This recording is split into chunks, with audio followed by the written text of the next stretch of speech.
The time has finally come. I am now going to attempt to spray the Persia. I have all the gear and some idea. This could go terribly wrong. Ali has been kind enough to lend me his gun and some good tips. I will tell you now though, if you're watching this video for advice, perhaps consider it as more entertainment. I am learning as I go. I have all the paint I need with various supplies. I got some thinners to clean everything. It's a lovely day in the marquee. However, it's still only around 8 degrees. To counter that, I have the space heater, which should warm up this space really well. I have a small amount of prep to do and then we'll get into it. I have the bumpers hung up. These bits I'll just hold and lay down once I cover this area up. Got my data sheet I need to read over. Got the heater warm in the tenter. The next thing, I need to panel wipe every single panel.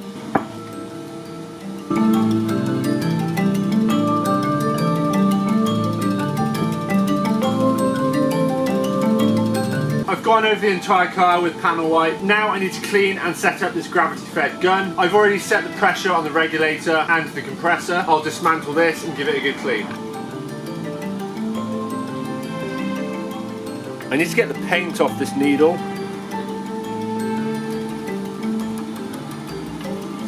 Some nice old paint in there. Next up, I need to have a play with the gun. Got some thinners in it.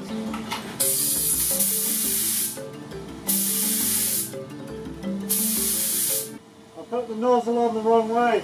First mistake, it needs to be horizontal for a vertical spray.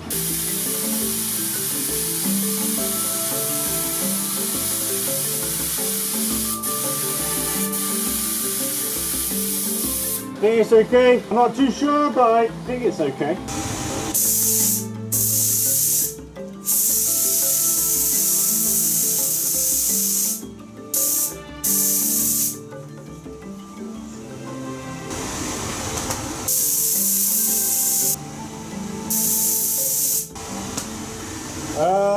Yeah, not sure, it's not coming out, so this is the first attempt at the primer. I managed to get another gun from work. It's got a better sized nozzle. I've done a little test, so I think this should be better.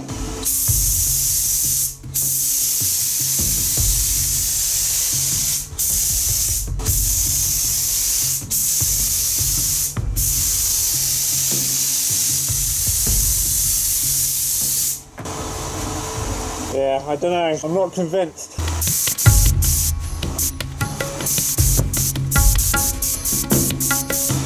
Well, things are going white, so we'll see.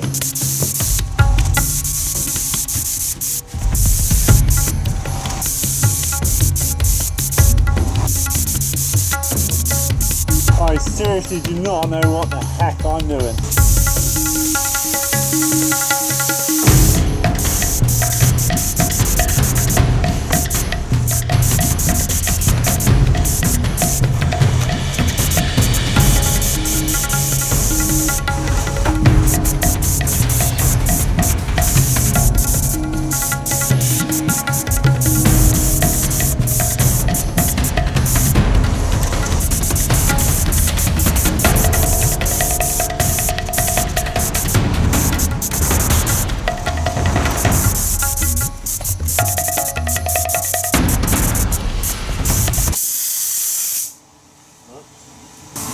Yeah, this might look pretty shit.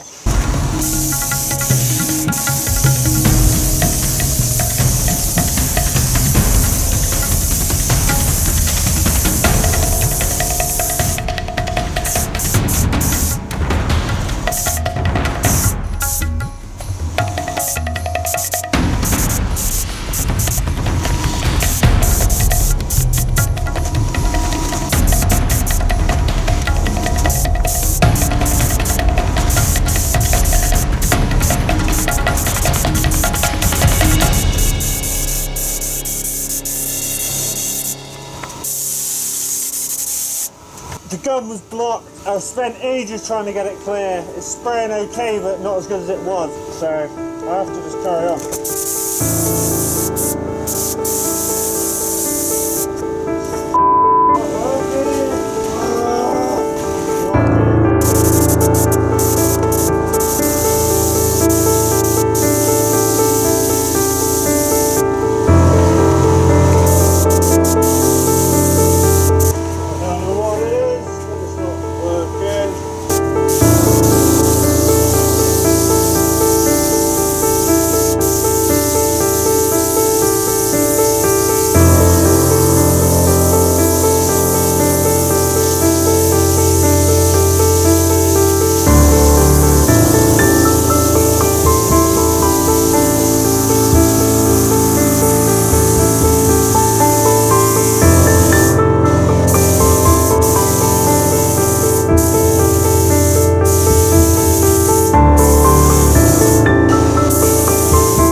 gun's now deciding to work, that's a positive.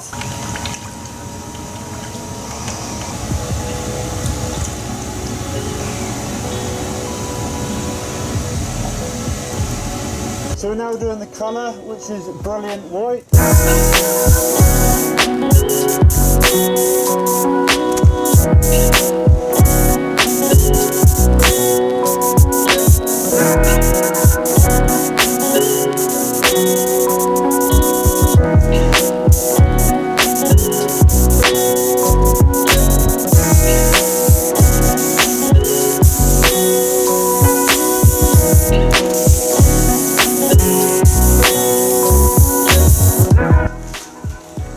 So I'm done. That's it, no more. I started this job at about midday. It's 8:45. Been a bit of a mission, but it's all sprayed and we'll see what it's like when it's dried. I've now skipped ahead to Monday, 2 days on from when I sprayed the car. I thought I'd do a bit of a debrief on how the day went with spraying this thing. Again, I can't emphasize this enough. Don't take this video as advice on how to spray a car. This is my first attempt. I'm sure I made many mistakes. We'll go over the finish and how it went. But first I'll tell you the main issues I had. To start with the primer that I used, I went by the ratio that it had on the tin between the paint hardener and thinners. However, the gun I've been lent with a 1.3mm nozzle was a bit too small and the gun kept blocking up and the gun couldn't really deliver the paint. I then went and got this gun which has a 1.7mm nozzle. This was a lot better and I borrowed the reg off of this one, put it on that one and we got the primer on. I used the majority of this tin so I know there's a good base layer on the car. Then came the time to put the 2K gloss white paint on. You can't see it now but it was described as brilliant white. I've just got it on my thumb. Hold on. Early on in the process of applying that paint I was really struggling to get a good spray of paint out of the gun. Maybe I was using too much hardener. All the time I had the heater on, which eventually did run out of battery. I had to charge it for a bit. The temperature dropped in the tent, which wasn't ideal. The main protagonist was the gun just kept blocking up. And this was a problem because I had limited time between layers. I was using fast drying hardener, which means it goes off a lot quicker, so I was against the clock. With all that going on, it took all day to paint the car. Really, it should only take a couple of hours. Some of the last shots towards the end of the day, the gun was actually starting to work well, and I felt like I was getting the hang of it. But as you can see, hear that? So there will be a lot of rubbing down to do. I'm really happy with the glossy finish though. I didn't think it would be this shiny at this stage. I just hope I have an even layer all over so when I rub it down I don't go through the paint. I think the front bumper is looking really good. I believe the only run I have is on the front bumper there, but I haven't inspected the car that well yet. I'm a bit weird, but I do like the fact you can see the state the car was in originally. When I got this 206 body shell that was going to the scrap, I've left a couple of dents in, which just reminds me of how the car was when I got it. That door's stuck on. Oh dear, that's good. I've sprayed around the door traps. I think the roof scoop came out nice and clean. We'll see how it sticks to the sealant holding it on. Some water did get on the roof, so that might be a bit of a problem. Created a bit of an issue there. What I'll do next is I'll start taking all the really high bits out, isolating certain areas and using sandpaper to get rid of the really rough bits. I have a DA on order, which will speed up the process a bit more. First though, I better clean off these guns. The guns are all cleaned out, so I can get those returned. Before I return them though, I want to make sure I don't have to touch up any areas. This is my biggest concern. I've just gone over it with 2500 grit and I've taken that really sandpapery texture off. I'm going to make sure I'm using the right grit and that I proceed in the right order of compounds. It'd be a shame to go through the paint now. I should be able to get a really nice finish on this car. It's just going to take a fair bit of work. I've done my homework. I now believe I know what to do to get rid of this orange peel. By me saying orange peel, I mean the texture the paint leaves. Especially a DIY job like this will have a lot more imperfections in the paint. Basically mean there are high spots and low spots. Anyway, I would like to try and get this car nice and glassy. I need to start with going over the car with 1000 grit, then 2500, 3000, then the cutting and buffing starts. I have 1200 grit sandpaper, which will be fine to start with. I learned it's important not to sand the edges, so I'm only going to do the flat surfaces. I'll leave the edges well alone. It's really easy to go down to the primer or the panel on any sharp edge. I need to wet and dry this. I've got some water, I've got the sandpaper, I just need some perseverance.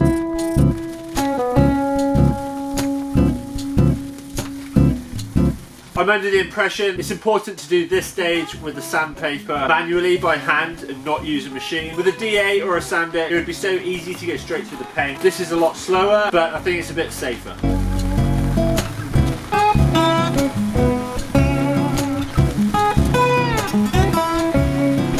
Some bits need more attention than others, so as I go along I can skip over the bits that are really nice. That's not a great deal of the car, but I won't think about that.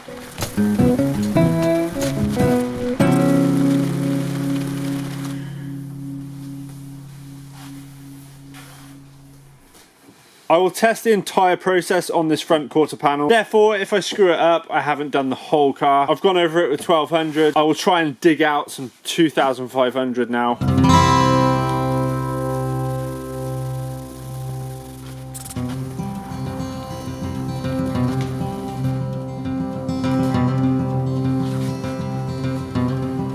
That's with the 2500 grit. If that's anything to go by, I'm still going to do 3000, then a cut, then a polish. Hopefully it's going to clean up really well. I can't find any 3000 grit. However, I do have this liquid compound, which I believe is the next stage. I have my new buffer machine. It's got various pads, so I'll probably have to get some wax. I wonder if that would work.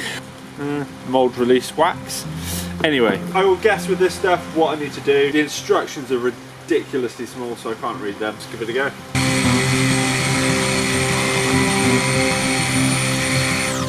It doesn't help that the compound is white, so I can't really see it on the panel.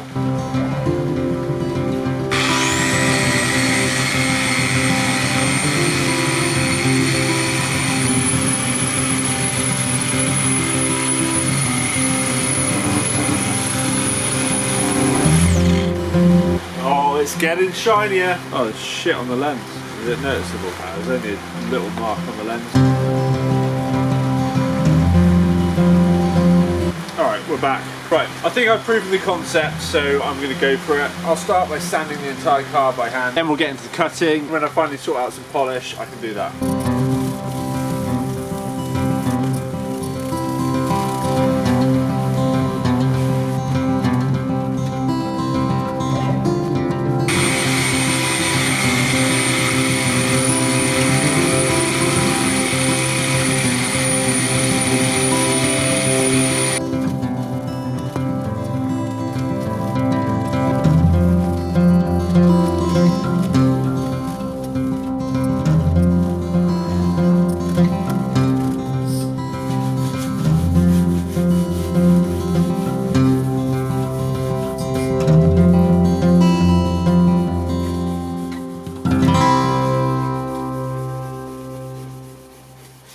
I'll now demonstrate how much paint is coming off the car.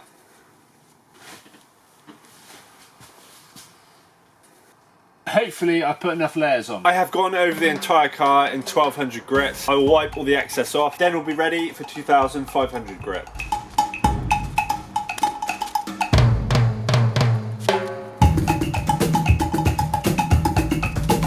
You see now how the car's gone a matte colour. That's normal, we will get the gloss back, don't you worry. I need to do exactly the same process for the front and rear bumper and the trim. Once I get them to this level, we'll get on to the next grade of sandpaper. I'm testing this part of the roof. I've gone over it with 2500 grit. I have also tried out the cutting compound on this foam pad just to see if we're on the right track.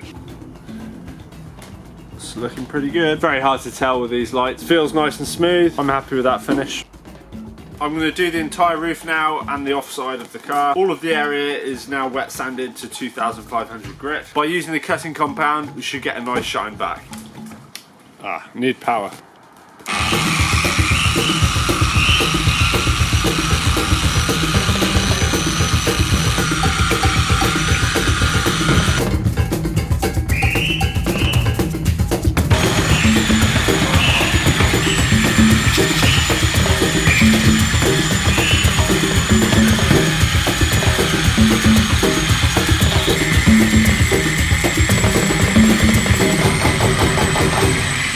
I've gone over the entire car with the first round of the compound. It's like a polish, but it has a fine grit in it, similar to metal polish, which take more of the imperfections out. With the flat light in the tent, it's really hard to see how glossy it is, but it's getting there. I've done the bonnet, which probably has the most imperfections out of all of the panels. I think as I was spraying the rest of the car, all the paint in the air was just landing on the bonnet, so I've got quite a few specks, which isn't the end of the world, but it's going to be quite obvious, especially as it's front and centre. I now need to tackle the sanding on the front bumper. The first stage is done, I just need to go over it with 2500 grit. The same goes for the rest of the bits.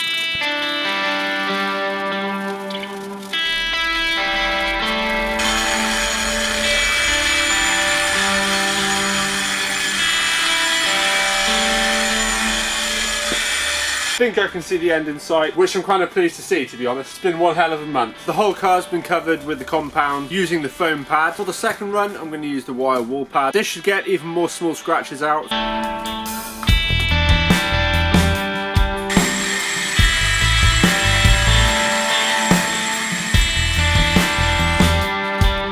To finish the paintwork off, I've got some turtle wax, some colour magic. This is supposed to give us a bright white. I'm hoping this is the last step.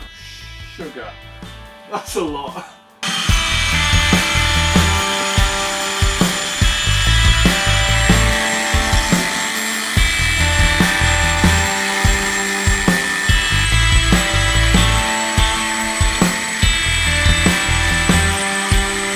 Next, I need to go over the bits by hand that I can't reach with the machine. Gaps like that I can't get to, and also on the very inside of angles, basically all of the little edges. I'll use a microfiber cloth, finish it up, and then I can wipe it all down. I think the car's done. I will clean the dried wax off the car, and then we can think about rebuilding it.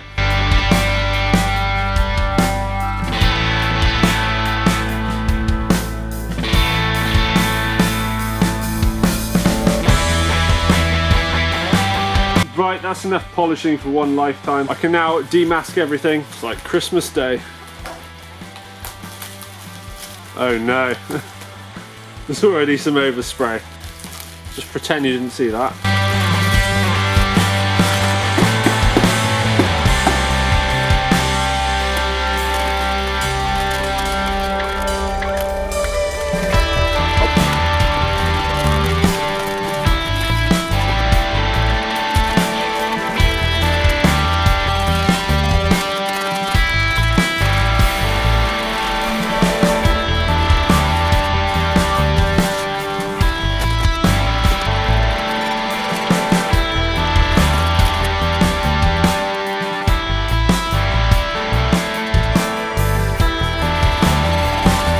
I now need to get the bonnet on without scratching it.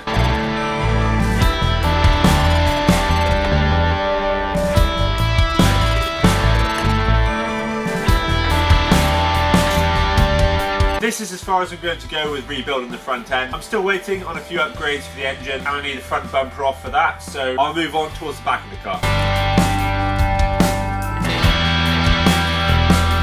I can't put it off any longer. I'm just going to have to see if I sealed off the inside properly. Otherwise, we may have a fully white interior. Ah, it's looking okay. Yeah, it's not bad at all.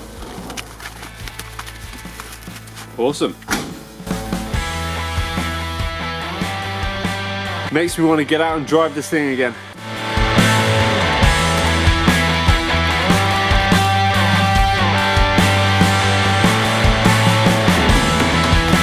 I need to put the vents back in the boot lid. I'm not looking forward to this because it took a while to put in originally, but I can't avoid it forever. It's like a jigsaw puzzle. That's not right. That's not right either. Oops. Yes, I did it. Now it's the tricky bit.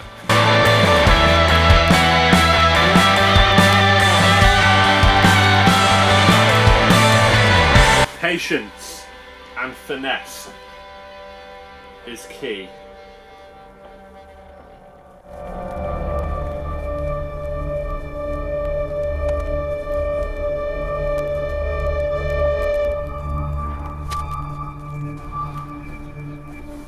Please, these are in. Now I need to install the boot handle. Before I can do that, I need to get this trim on, which holds the mounting bracket for that handle.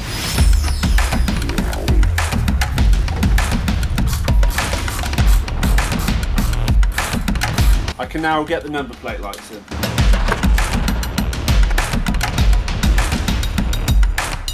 I want to get the rear bumper back together. This means I need to get the aero back on. I've just put some black paint on the diffuser. I might get away with just leaving these.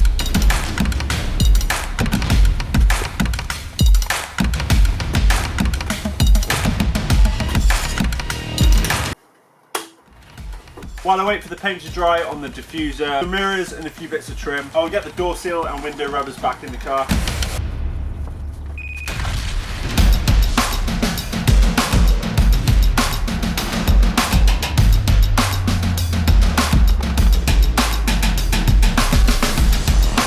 There is something strangely satisfying about parts that just fit into place, almost like they're designed to.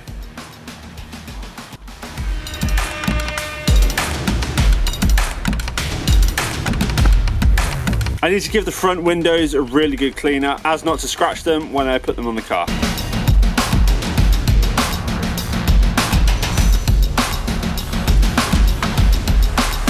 Seals come out the back. Right, take two.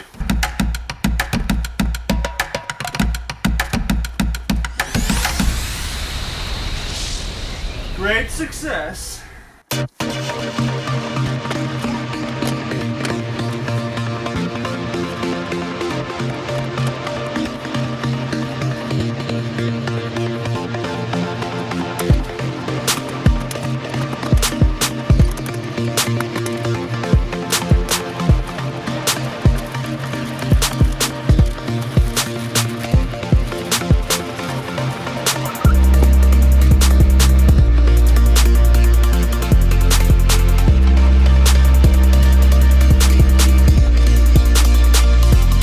This thing needs a run up. It's been a while.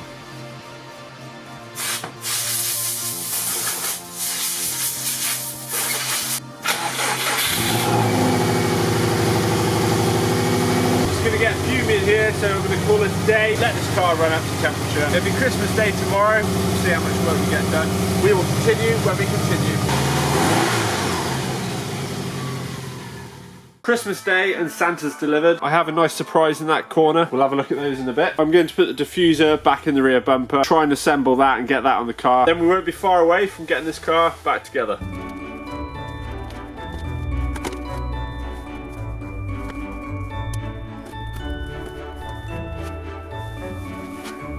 Always remember to plug stuff in before you put the holes on.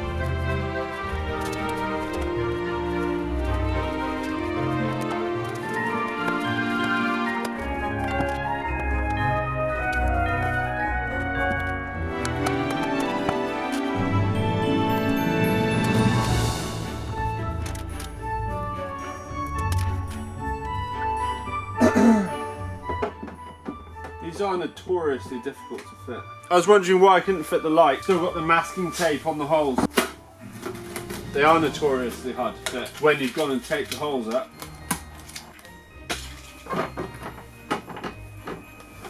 Oh wow, how easy was that? We've got the back of the car almost back together now. Just need that big wing back on. Unfortunately, I've just shut the boot lid and it has locked shut for some reason, and that's quite annoying because I can't easily climb inside the car, and if I unbolt it, it means I have to take these dreaded vents off to get my hands in. I have just spotted why it's not unlocking. If you can see that rod right there, that connects to the handle which releases the boot, which is not connected. At least I know the handle's not broken. Fortunately for me, I haven't had too many mince pies today. I'll have a go at climbing in and getting over the roll cage. I don't know what the odds are of me succeeding. I'm gonna have to take the dreaded vent off. Soldier's drawing. Oh, I might be able to just reach in actually and put that bit back in. Yeah, who am I kidding? Genius. Okay, I've got the vents back in. The handle is connected properly. Let's get the wing back on.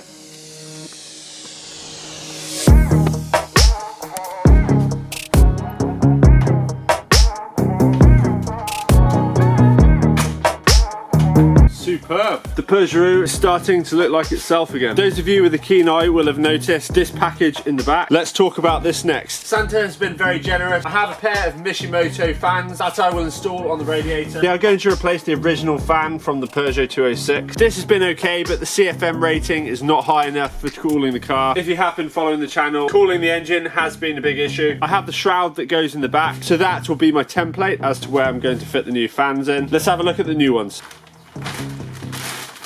These have a really good CFM rating. I'm hoping I can just mount this bracket straight into the back of the car.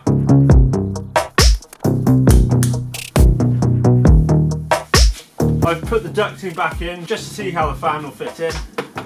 Yeah, it's a bit wider. I need to make it narrower. I need to bring the fans together. No problem. This may seem a little radical, but I'm going to cut this plate in half.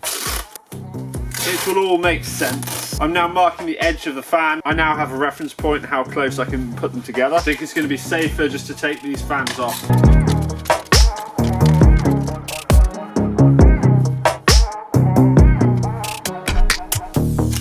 Okay, time to hack this lovely part to pieces. That's the concept. Before I put this back together, I can get a rough idea of where we stand in regards to sizing. Now I have the issue of restricting airflow. See that area there? That needs to come out. I'll mark it out while it's in the car. I'll pull it all out so I can cut it all to bits, and then we'll bolt it all together. Easy.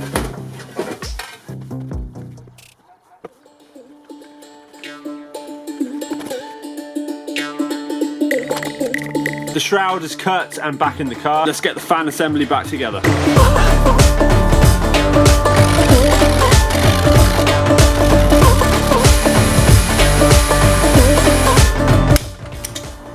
I used a piece of angled aluminium, nice and strong, just to brace the centre. Oh, yeah, that's strong. Quick cup of tea and then we'll get the fans on.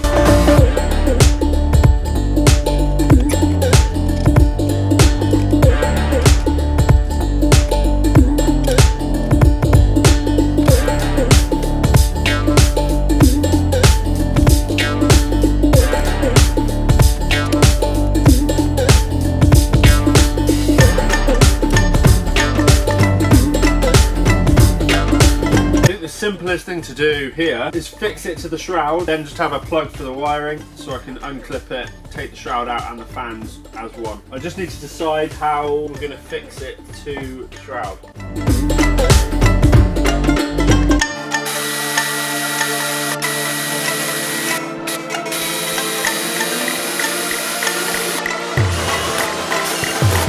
I've kept things simple and have 4 studs that the fan assembly should just slot onto.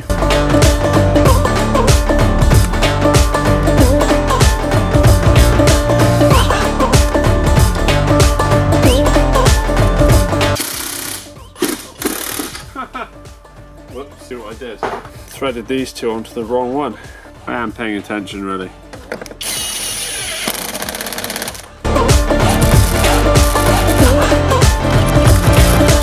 You can now see why I cut the base out. It will create the most amount of airflow from the fan. You need to seal this area off now with tape, which will help draw the air out of the back of the car.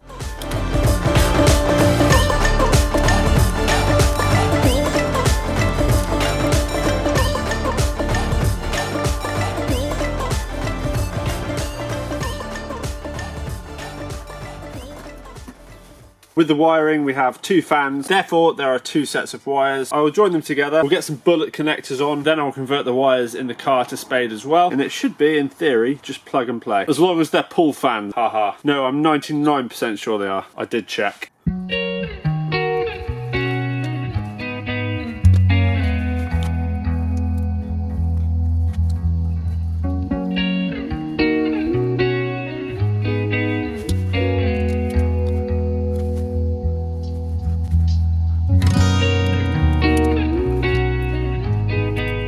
If you're wondering why I'm using these heat shrink connectors, joining the 2 together, then just to go to a bullet connector, the connectors I have aren't big enough to house the 2 wires together. By doing it this way, I'm not losing any thickness of wire, and I can use the parts I have. I've got the spare battery out just to double check I got the wiring correct. I presume blue is live and black is earth, but you never know. Whoops, just picking stuff off the bench here. And if they don't sound very powerful to you, don't worry, because I think the battery is pretty much dead that I'm testing it with. At least they're pulling and not pushing. We're on the right track.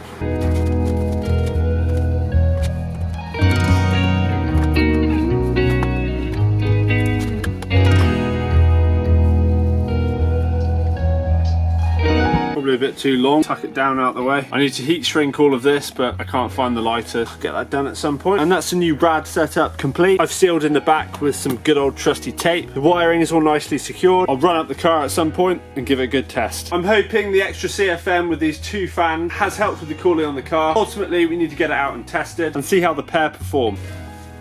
This should finish off the work at the back of the car now. That's it. There we have it.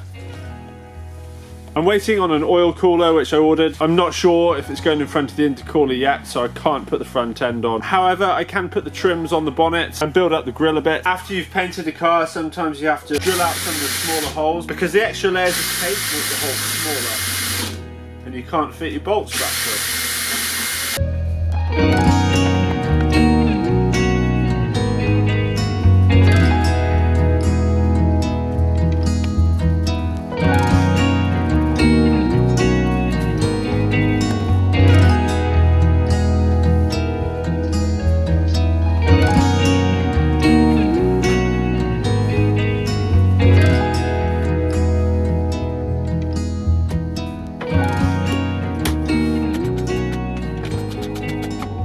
I've checked the bonnet pins, they fit well. Spotlight installed. It's looking much cleaner now. The vents and the trim on. That's it now for a couple more days. I'm gonna go film some stuff on a new project. Hopefully in a couple of days, I'll have the oil cooler. That means I'll be able to get the car completely done. Fingers crossed it all works and the cooling's improved. Time will tell. Santa's gifts, which were there, are now on the car. Well, half of them are. I can't have white wheels on a white car, so I've had the wheels powder coated gold. They're the closest we can get to Subaru gold. It's hard to see in this light. Once it's outside, we can have a better look. But personally, I think they'll look good with the new colour. There's a lot of moisture in here now. I've come back from a short break, and this should be the final piece to the puzzle. I have an oil cooler I need to get installed at the front. Once that's done, all that's left to do is to get the front end together. Then we can get this thing out on the road again. We have some nice shiny bits. Here we have the core. Right, let's see where this is going to go. Yep, this is going to be a head scratcher, alright. I think I'm going to offer the front bumper back up to the car. Then I can see realistically if I can get it in front of the intercooler. This is the ideal place for it. If it doesn't fit, it's probably going to have to go behind it, which isn't great because you'll get heat soaked from the exhaust and the engine. But as you can see, we're very limited with the space.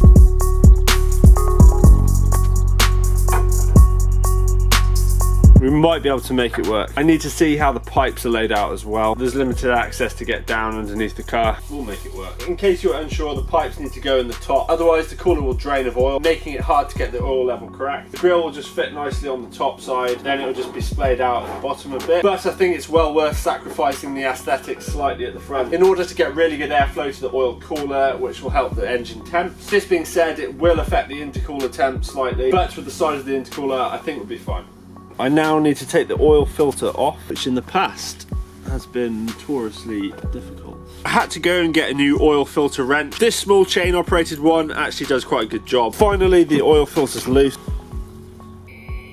I did have the foresight to pick up some more oil. Same stuff that's in the car. Valvoline 1060 racing oil. And I have a couple of spare filters. Because we're going to be running more oil in the system. In the line from the cooler, we're going to have a bit more oil. Before I fit this adapter, which goes in the place of the oil filter, I can fit these AN10 fittings to the bottom. So the oil lines have something to fit to. I don't think they need to be super tight. They're sealed with O-rings. I will use a bit of oil on the O-ring, then we can get this on the car. I now need to find a suitable place to put the oil filter. Luckily I had the right adapter already on the engine for the filter, so I can put the new one that came with the kit on the first piece on the engine and use this adapter I already had on this piece because I know this should fit. Lovely jubbly. Put a small amount of oil on there. Let's see where I can put this. I will quickly get the AN fittings on this one too, just so we don't get any crap falling into the filter. I have put a small amount of oil on the O-rings so they don't break or get pinched as I do them up. At the moment I'm thinking in front of the driver's side wheel, just tucked up there somewhere. I need to make sure it's reasonably protected. I'm just going to loosely cable tie it in place for now, just to see if it will map out correctly.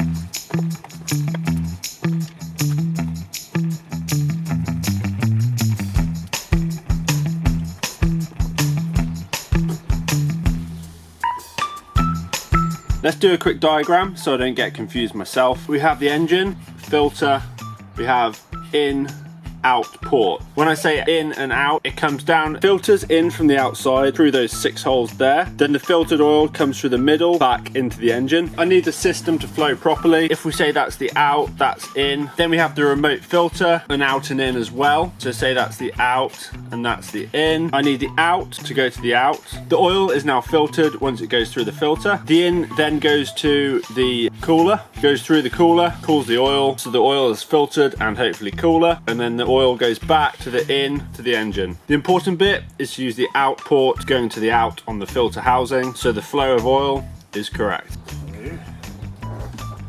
Watch the paint. Watch the paint. That needs to go through here. The concept works for testing purposes. I will just cable tie this into place. The same goes for the pipes. I now need to fill all the lines and the cooler with my oil. Then we can think about running up the car.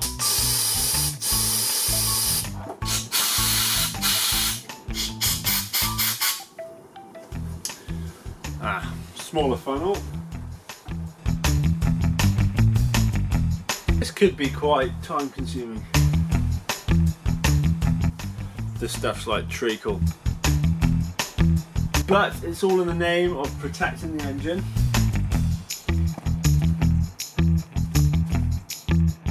I'd say it's full. Next I'll fill the filter. You need to leave a little bit of room for the threads. Okay.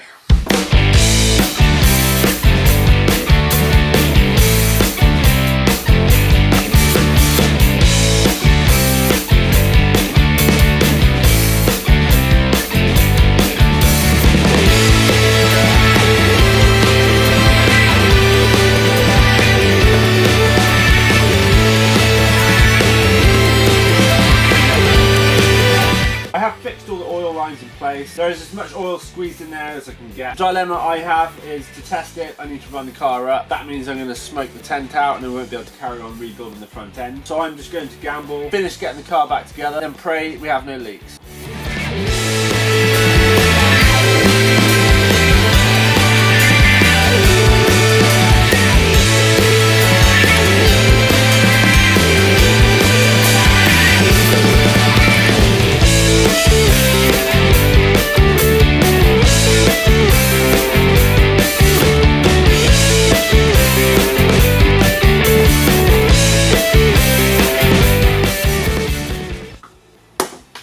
Before I put the arch liner on, I'll just show you where the oil filter ended up. I fixed it nice and vertical and I've protected the filter in case there's any vibration or rubbing. The rest of the lines are tucked up under the bumper. Clearance on the bumper, pretty tight.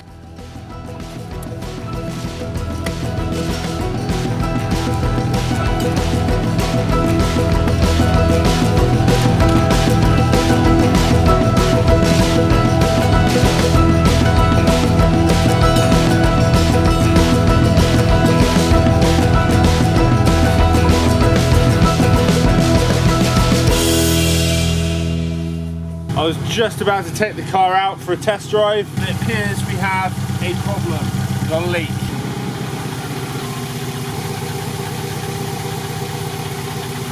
I better shut it down, it's quite bad. Yeah, it's getting worse. There's only one place I think it can come from though. That connector there.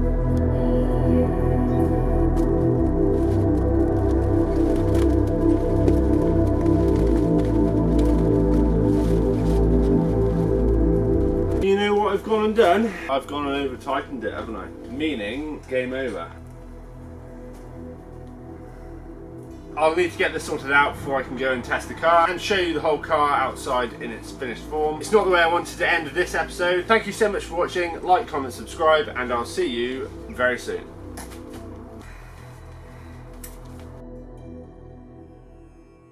Actually, I don't think it is. To round off AN10, pretty hard to do. Maybe there's a bit of shit in the connection. Yeah, the threads are fine. There may be hope. Just checking for damage, contact point. The plot thickens. I found the issue. You see the issue? See the issue now? The blue part is not sat straight on the red part. Therefore, it's not sealed properly on the cooler. I don't know if I've damaged it by putting it on like that. The edge of this piece has been worn away. Probably by doing it up tight, off angle. You see there's a locking ring inside the blue piece. It's worn away that shoulder. We cannot take the car out today. I'll get this sorted, then we'll put the car through its paces. A couple of days later, and I have a replacement AN10 90-degree fitting. I have strategically put some tape around the hose flush with the fitting. By doing this, when I tighten the fitting down now, I will know if it's starting to push the hose out or not.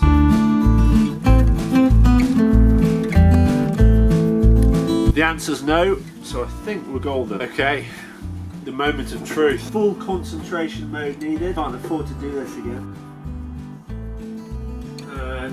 Snap.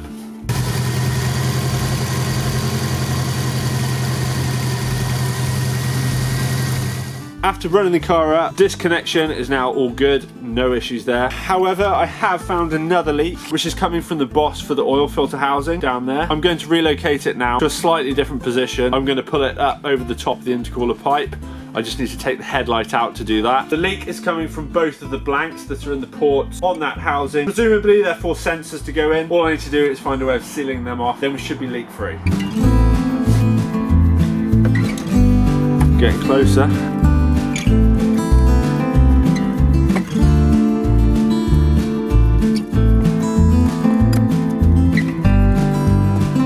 These are the problem. PTFE tape is probably the best option, or I use some silicone. I've decided to go for PTFE tape. Yes, it can stand high temperatures, and yes, it's oil resistant.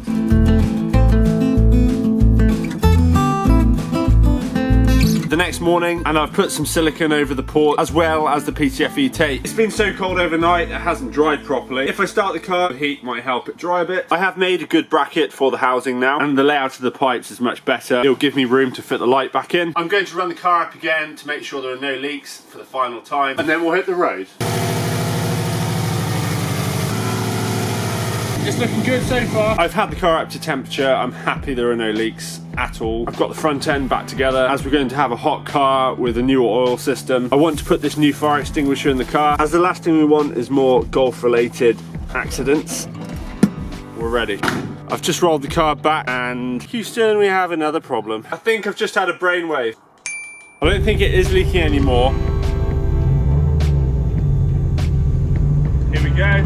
See if I can drain all the oil off the intercooler.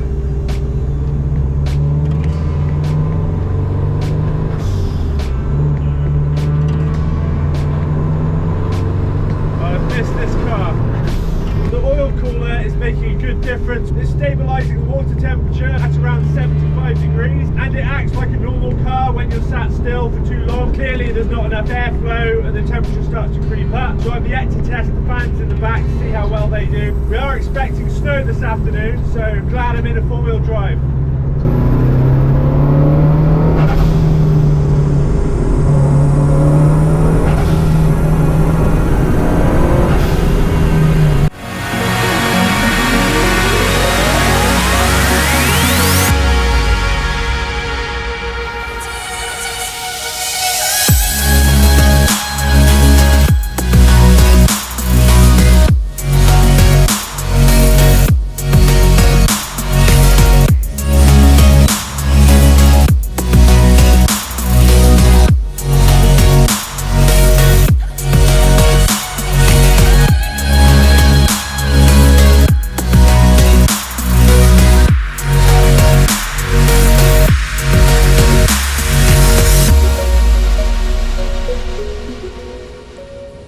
I persevered at the end with those leaks, and I'm glad I managed to get the car out on the road. I hope you enjoyed this long process of prepping the car, getting it painted, sorting out the mechanical bits as well, and going for a test drive. Hands have gone numb, I've got to get back in the car. As always, thank you for watching. Like, comment, subscribe, and I'll see you very soon.